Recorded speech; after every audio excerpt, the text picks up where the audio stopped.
వారు వృద్ధాప్యంలో కూడా దేవుని కార్యములు వివరించడానికి, వారి జీవితంలో చేసిన దేవుడు చేసిన అద్భుతాలను వివరించడానికి వారి జీవితాన్ని అంకితం చేసి వారు పచ్చిక గల బయళ్ళుగా వారు మారతారు. ఏమంటే పచ్చిక గల బయళ్ళు ఏం చేస్తాయి? మందలు మేపుతాయి. ఇక్కడ నీతిమంతుడట సంఘాన్ని మేపేవాడిగా ఉంటాడట.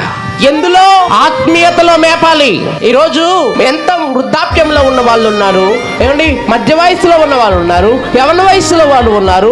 ఈరోజు నీ ద్వారా ఎవరైనా ఆత్మీయతలో బలపడుతున్నారా? మీ ద్వారా ఎవరైనా ఆత్మీయతలో వృద్ధి పొందుతున్నారా? నీ బిడ్డలే, నీ కుటుంబ సభ్యులే నీ మాట వినట్లేదేమో. ఈరోజు ఎందుకు నీ ద్వారా దేవుని రాజ్యం కట్టబడట్లేదంటే నువ్వు పచ్చిక బయలుగా లేవు, నువ్వు నీతిమంతునిగా లేవు, నీ జీవితం దేవునికి యథార్థముగా లేదు, నీ జీవితం దేవుని భారాన్ని, దేవుని యొక్క ప్రయాసను, ఆయన మహిమను, ఆయన ప్రసన్నతను మోసేవాడిగా నువ్వు లేవు.